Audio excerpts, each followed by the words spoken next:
Okay, what's up, great people? This is your boy Jaira. I am back for podcast 5. I can't say day 5 because I've been gone for a few days, getting all of this intact. Nothing to worry about, nothing bad.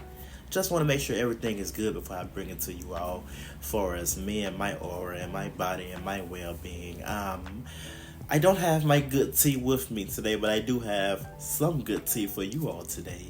And we are, yes, that's my corny joke. I'm going to get it out the way for today. And we are speaking on embracing you, the journey of self acceptance. As always, guys, I want to welcome you to the Behavioral Nexus, where we explore the intersections of psychology, behavior, and personal growth. I am your host, the one, the only Jaira. And today we are diving into a powerful topic that resonates with so many of us, and that's accepting ourselves. Due to how deep this thing is, I wanted to break it down into different segments, with segment 1 being understanding self-acceptance. Self-acceptance is often portrayed as a straightforward concept, but it can be complex. It means recognizing and also embracing your thoughts, feelings, and behaviors without judgment.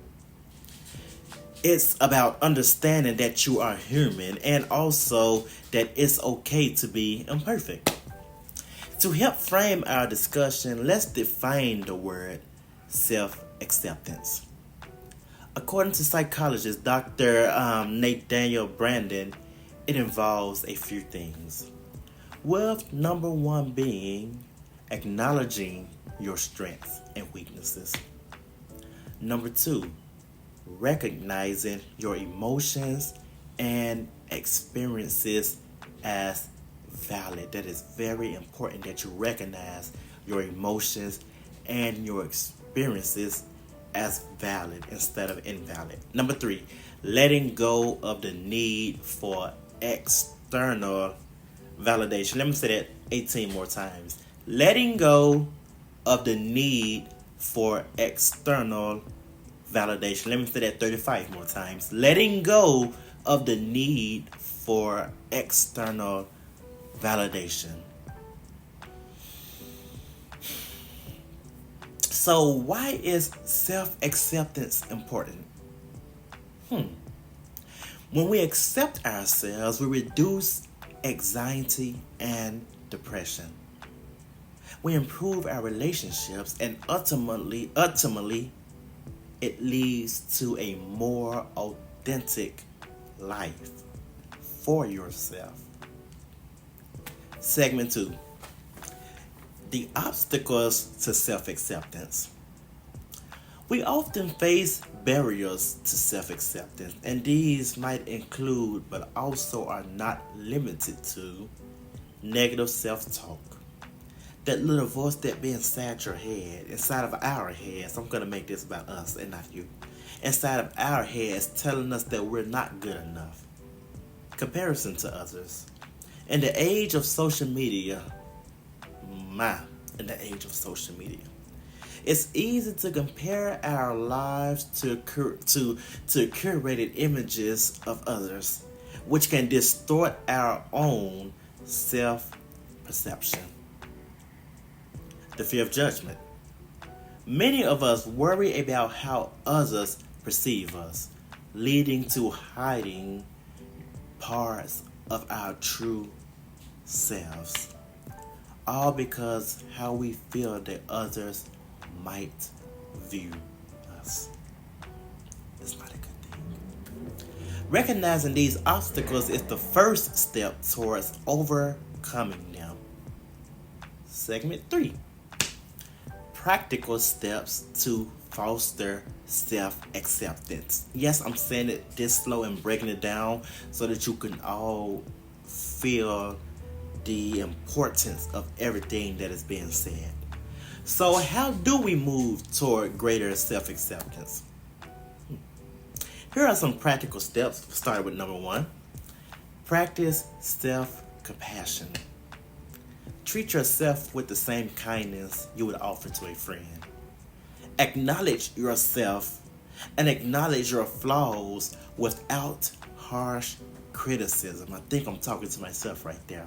Number 2, journaling. Writing down your thoughts can help clarify your emotions and acceptance journey. Note what you appreciate about yourself and reflect on things you'd like to improve.